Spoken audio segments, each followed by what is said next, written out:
তো বন্ধুরা এই যে জায়গাটা এসলাম মানে একটা শান্তি আলাদা। হ্যাঁ নাই মনে হচ্ছে মানে আলাদা একটা শান্তি, কিন্তু রাস্তা করে সত্যি অনেকটাই শান্তি।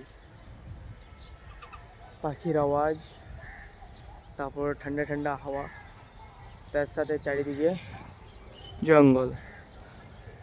देखो गाइस यहाँ पर हल देखो, ठीक है, और जस्ट इसके सच्ची में बहुत अच्छा लग रहा है। आकाश पाताल का ठीक है, सामान आसमान का फर्क है जो आप लोग बताते हैं, ठीक है, तो इसीलिए यहाँ पर ऐसे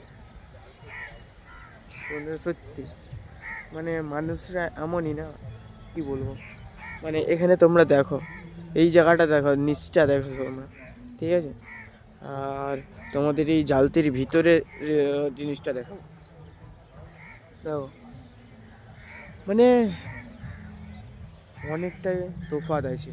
কারণ এখানের মানে অবস্থা একদম ক্যাচড়া করে দিয়েছে মানুষরা, সত্যি যে মানে পিকনিক করতে আসো আসো, বাট এরকম নোংরা করাটা ঠিক না। তোমরা এক সাইডে রাখো, এক কোণে রাখো বা জ্বালিয়ে দাও, ঠিক আছে, বাট এরকম নোংরা করলে তো এরকম তো ঘেরবেই নাকি, তোমাদের এরকম তো ঘেরাঘেরি হবেই, কিছু করার নেই। তোমরা কেন নিয়ম শৃঙ্খলা মানছো না, আর সৌন্দর্যর একটা মানে ধাজ্জিয়া উড়ে দিচ্ছ তোমরা। তো দেখো না তোমরা এই ধারটা এখানটা দেখতে কেমন লাগছে, একদম ফালতু না, একদম ফালতু দেখতে লাগছে। আর ওইটা যদি ভিতরটায় দেখো কত সুন্দর লাগছে, কিছু নাই বলে, পরিষ্কার বলে, সেরকমই। তোমরা পিকনিক করছো যা করছো করো, বাট এখানে ফেলানাটা ভালো না, ঠিক আছে। আর কিছু আমি বেশি বলতে চাই না। আর জায়গাটা কেমন লাগছে তোমরা কমেন্ট করে অবশ্যই বলবে, ঠিক আছে। তো দেখা যাচ্ছে পরের ভিডিওতে।